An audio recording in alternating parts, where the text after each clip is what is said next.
नमस्कार, जे जे फूड अँड ब्लॉगमध्ये त्या किचनमध्ये तुमचं स्वागत आहे। चला, मी आज तुम्हाला नवीन रेसिपी दाखवत आहे। रेसिपी जुनीच आहे पण आठवण करून देते ना, पावसाळ्यात दिवस आहेत, लहान मुलांना घरात बनवा। शेंगदाण्याचे लाडू 1 किलो शेंगदाणे घेतलेले आहेत। 1 किलो गूळ घेऊन बत्तीनं थोडा चिरून घेतलेला आहे आणि मी आता हे कमी गॅसवर शेंगदाणे भाजून घेते।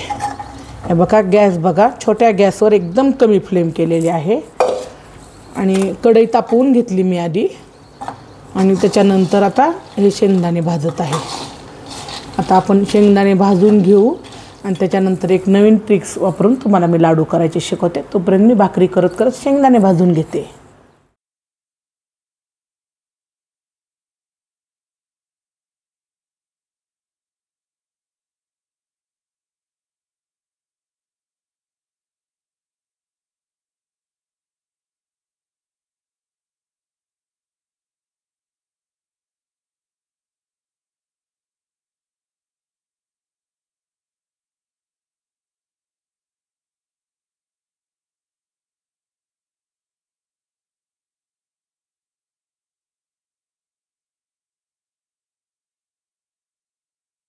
हे आपले शेंगदाणे साली सहित मी 1 किलो शेंगदाणे, 1 किलो गूळ, 1 किलो डिंक घेतला, पुन्हा सगळाच घेतला मी।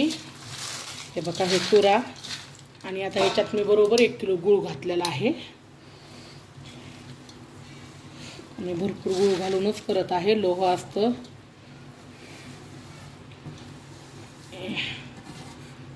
डिंक कमळासाठी घातलेला आहे। आता हे मी सगळं एक करून चांगलं घेणार आहे।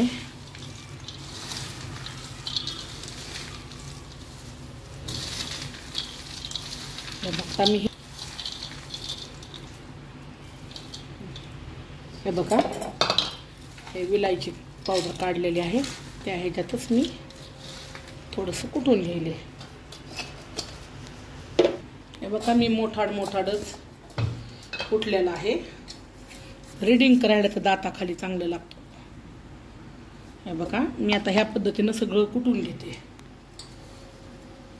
मी आता हे लाडू बांधून घेत आहे। आपले जवळजवळ 2.25 किलोचे लाडू होतील हे। 1 किलो गूळ, 1 किलो शेंगदाणे आणि 1/2 किलो डिंक। मी छोटी साईज बांधायला लागले, आमच्याकडे फार नखरे असतात खायला, आता औषध म्हणून द्यायचं आहे। बघा, मीडियम म्हणलं तर तुम्ही हे बघा, हे साईज तुम्ही बांधू शकता। हे बघा, पण आमच्यात लय जीवावर येते सगळ्याच्या खायला।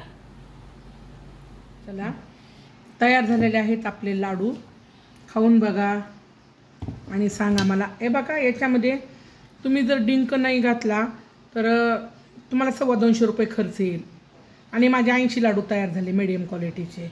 5 रुपयाला एक जरी विकला तरी 400 रुपये होतात, तुम्हाला 150 रुपये राहतात। आणि जर डिंक याच्यात घातला तर तुम्ही लाडूची क्वालिटी वाढवा। तुपात तळलेला डिंक आहे, 10 रुपयाला एक करा। बिझनेसच्या दृष्टीने सांगितलं। माझ्या 2.25 किलो म्हणजे जवळपास 1 किलो गूळ, 1 किलो शेंगदाणे आणि त्याच्यामध्ये मी 1/2 किलो डिंक घातलेला आहे। 2.25 किलोचे 80 लाडू तयार झालेले आहेत माझे।